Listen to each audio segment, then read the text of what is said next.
안녕하십니까? 11월 5일 화요일 와플터치 본문은 데살로니가전서 3장 1절부터 13절까지입니다. 데살로니가전서 저희 계속 보면서 이제 데살로니가 교회가 처한 상황들, 또 바울이 처한 상황 많이 이제 익숙해지셨을 텐데요. 데살로니가 교회는 큰 박해를 받고 있고, 바울은 데살로니가 교회를 세운 지 얼마 안 돼서 이 데살로니가를 긴급히 떠나올 수밖에 없는 상황이었습니다. 자기가 세운 교회의 성도들을 박해 가운데 두고 도망 온 선교사라고 하면 좀 너무 심한 표현 같긴 하지만 나름 적절할 수 있는 상황이죠. 자, 이 상황에서 바울이 이제 계속해서 편지를 쓰고 있는데요. 이 데살로니가 성도들에게 이 이야기하는 것, 이 고난에 대해서 이야기하는 거죠. 오늘 본문에서는요, 바울이 이렇게 이야기합니다. 4절에 우리가 여러분과 함께 있을 때 우리가 박해를 받을 것이라고 여러분에게 말했는데 여러분도 아는 대로 정말 그렇게 되었습니다. 이게 무슨 말이겠습니까? 여러분 지금 당하고 있는 박해 이상한 게 아닙니다. 우리가 원래 처음부터 전도할 때, 또 우리가 계속 가르칠 때부터 그러지 않았습니까? 원래 복음을 따라서 사는 자는 복음으로 인해 박해를 받을 수 있습니다. 의를 위하여 핍박을 받습니다. 라고 가르쳤었는데, 지금 여러분이 이렇게 박해를 받는 거 보십시오. 원래 그렇게 되는 게 맞는 겁니다. 이 말은 이제 데살로니가 교인들이 혹시라도 우리가 이렇게 박해를 받는 걸 보면 하나님이 안 계신 건 아닐까, 정말 이런 고난 가운데서 하나님은 도대체 뭐 하고 계시는가, 이런 데살로니가 교인들의 마음에 어려운 점이 있을까 하여 아마도 말하는 것 같아요. 여러분, 그렇지 않습니다. 하나님이 여러분을 버리거나 하나님이 안 계셔서 고난당하는 것이 아니라 여러분은 지금 아주 정상적인 복음을 받은 자들의 정상적인 삶을 살고 있는 겁니다. 유대에 있는 교회들도 그렇고 저도 그렇듯이 여러분 박해를 받고 있는 겁니다 라고 말하는 거죠. 그러면서요, 사실 오늘 본문에서 이 현대 한국교회, 특히 저희 함께 공동체에서 찾아보기 어려운 것 두 가지가 있습니다. 첫 번째는 뭐냐면요, 이 바울이 데살로니가 교회 성도들을 향해서 말하고 데살로니가 교회 성도들이 바울을 향해서 가지고 있는 애틋한 마음, 애틋한 사랑입니다. 1절 보면요, 우리는 더 이상 기다릴 수가 없어서 우리만 아테네에 남아있기로 하고 디모데를 보냈다. 여러분의 상황, 여러분이 혹시라도 이 고난 가운데에서 실족하고 믿음을 떠나고 교회가 흩어지지 않았을까, 그런 걱정이 있는 거죠. 우리가 수고한 것이 헛되게 된다라는 표현은 바로 우리가 세운 교회가 흩어질까 염려했다는 겁니다. 바울이 그런 염려 때문에 여기 1절에 참다 못해서, 예전 번역에는 참다 못하여 이렇게 되어 있는데요, 기다릴 수가 없어서 정말 간절한 마음으로 디모데를 보냈답니다. 그걸 5절에 한 번 더 말합니다. 그래서 내가 더 이상 참을 수 없어서 여러분의 믿음을 알아보려고 디모데를 보냈습니다. 그리고는요, 디모데가 가서 데살로니가 교회의 상황을 보고 바울에게 돌아왔는데 뭐라고 얘기해 줍니까? 데살로니가 교회 교인들이 전혀 믿음이 흔들리지 않고 교회가 오히려 든든히 서가고 있고, 그 고난과 박해 속에서도 성도들이 믿음을 지키고 있습니다. 그리고 바울이 데살로니가 교회 성도들을 보고 싶어하는 것처럼 데살로니가 교회 성도들도 바울을 그리워하고 있습니다. 이런 이야기를 전해주니까요, 바울이 8절에 이렇게 말합니다. 여러분이 주님 안에 굳게 서 있으므로 그 소식을 들으니까 이제는 우리가 살 것 같습니다. 이렇게 바울은요, 정말 여러분 때문에 참을 수가 없습니다. 이렇게 말하는가 하면, 또 여러분이 잘 있다는 이 소식을 들으니까 내가 이제는 정말 살 것 같습니다. 이런 이 데살로니가 교회 성도를 향한 애틋한 마음이 있습니다. 사실 이 본문을 보면서 제가 굉장히 마음에 찔렸습니다.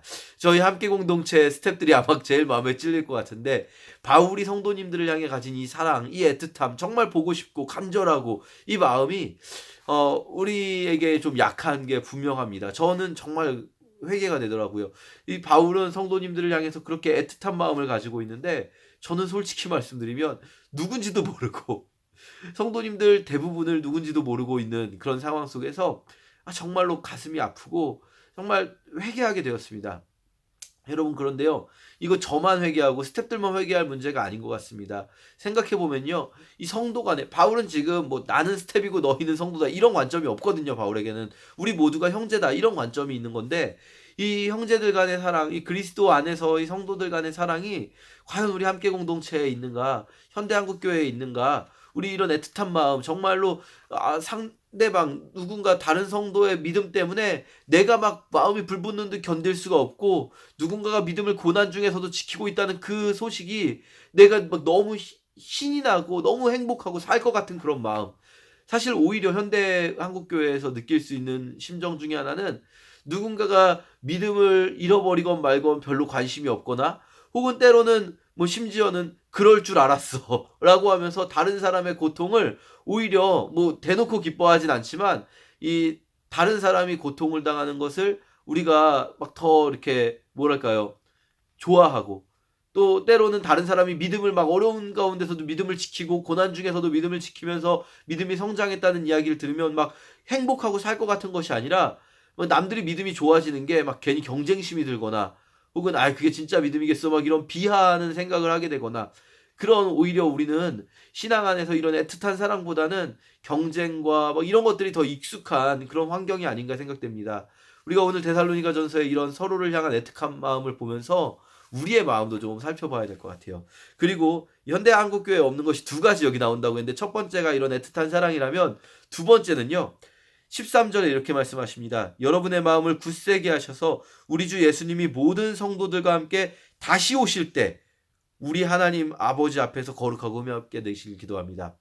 눈치채셨을지 모르겠는데요, 데살로니가전서 지금까지 1, 2, 3장 오면서 매 장의 마지막 구절이요, 계속 동일하게 재림을 말씀하십니다. 1장 마지막 구절, 이 9절과 10절, 10절에 보면요, 죽은 사람들 가운데서 다시 살아나신 예수님이 하늘로부터 다시 오실 날을 여러분이 기다리고 있다는 것을 모든 사람이 다 말합니다 라고 말하고요. 그리고 어제 본 2장에, 어제 말씀 안 드렸는데 사실 2장 마지막 절에서 19절 20절에 우리 주 예수님이 다시 오실 때 누가 우리의 희망과 기쁨과 자랑이겠습니까? 바로 여러분입니다. 이렇게 계속 1장, 2장, 3장 마지막 절마다 재림을 이야기합니다. 그리고 4장에 가서는 4장 전체가 재림의 이야기이죠. 이렇게요. 1장, 2장, 3장. 그러니까 오늘 본문 안에서는 애틋한 사랑이 드러난다면 이 데살로니가 전체 문맥 전체 안에서는, 데살로니가 전서의 문맥 전체에서는 재림의 신앙이 드러나는 거죠. 왜 바울이 이렇게 데살로니가 전서에서 재림을 강조할까요? 재림이 강조되는 이유가 무엇이겠습니까? 고난 가운데 있기 때문입니다.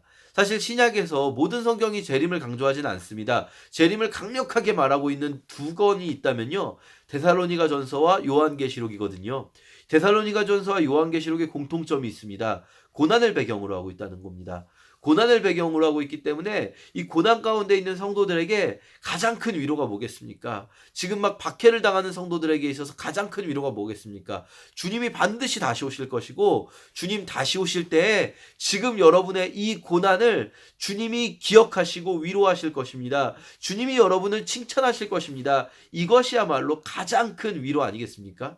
고난 가운데 있는 성도들에게 필요한 재림의 신앙, 어쩌면요, 한국교회에 재림의 신앙이 없다는 것, 또 한국교회에 앞에 보았던 애틋한 사랑이 없다는 것, 이 뭐 한국교회가 다 그렇진 않습니다만 우리 일반적으로 특히 우리 함께공동체에 이런 애틋한 사랑의 마음과 또 이런 간절한 재림의 신앙이 없다는 것, 이것은요 거꾸로 말하면 뭐냐면 우리에게 고난이 없기 때문이다, 이렇게 해석할 수도 있을 것 같습니다. 우리에게 고난이 없다 보니 우리는 그렇게 애틋하지 않아도, 그렇게 막 성도 간에 애틋한 사랑이 없어도 충분히 신앙을 잘 지킬 수 있고요. 그리고 우리에게 고난이 없기 때문에 우리가 막 재림을 간절한 마음으로 기다리지 않아도 적당히 신앙생활하면서 잘 지킬 수가 있을 것 같습니다. 그런데 여러분, 저는요, 여러분 우리가 꼭 고난이 있어야만 한다 뭐 이렇게 말씀드리는 건 아닙니다. 그러나 우리 신앙 가운데 고난이 분명히 찾아올 겁니다. 우리가 신앙생활을 똑바로 하고 있다면 우리가 고난이 언젠가 분명히, 지금이 아니더라도 찾아올 수밖에 없습니다. 그리고 또 우리가 또 교회적인 차원의 고난이 아니더라도요, 우리 개인적인 차원으로 고난의 순간이 분명히 우리 삶 가운데 찾아옵니다. 그런데요, 그 고난의 순간에 우리를 붙들어주는 것, 적당한 고난이 아니라 정말로 힘든 그 순간에 우리를 붙들어주는 것이 무엇일까요? 두 가지가 있다면 성도 간의 애틋한 사랑과, 그리고 또 한 가지, 이 예수 그리스도의 재림을 기다리는 마음일 것입니다. 특히 재림의 신앙은요, 우리가 그냥 뭐 삶의 어려움 이런 것 속에서 버티는 데가 아니라 그 모든 과정에서 우리의 신앙을 지키려면 재림의 신앙이 반드시 필요합니다. 우리가 애틋한 사랑으로 우리의 어떤 이 마음은 지킬 수 있겠지만 우리가 정말 이 예수 그리스도를 향한 신앙을 지키기 위해서는 재림의 신앙이 반드시 필요하거든요. 우리는 고난이 없으니까 우리는 이렇게 애틋한 사랑이나 재림의 신앙이 필요 없다라고 생각할 것이 아니라, 우리에게 언제라도 찾아올 수 있는 이 고난에 우리가 준비하기 위해서는 우리는 늘 대비가 되어 있어야 하는 거죠. 우리는 성도 간에 정말 사랑이 있어야 합니다. 우리가 막 고난이 왔을 때 그때 가서 왜 이렇게 우리 교회는 사랑이 없는가? 왜 이렇게 우리 공동체는 사랑이 없는가? 내가 이렇게 힘든데 나를 챙겨주지 않는가? 이렇게 생각할 것이 아니라 또 누군가 내가 다른 사람들에게 그런 사랑을 못 주는 그런 사람이 될 것이 아니라 미리미리 우리가 이런 정말 간절한 서로를 향한 사랑 가지고 있어야겠고요. 또 주님의 다시 오심을 향한 정말 간절한 기다림 이런 것들을 가지고 있어야 할 것입니다. 오늘 하루 이 세 가지 키워드 데살로니가전서의 세 가지 키워드라고 할 수 있는데요. 이 고난, 사랑, 재림 이 세 가지가 우리 마음 가운데 우리 데살로니가전서 짧기 때문에 우리가 큐티할 날이 얼마 없습니다. 이 큐티하는 기간 동안에 정말 이 세 가지 키워드를 우리 마음속에 강력하게 심는 기간이 되었으면 좋겠습니다. 감사합니다.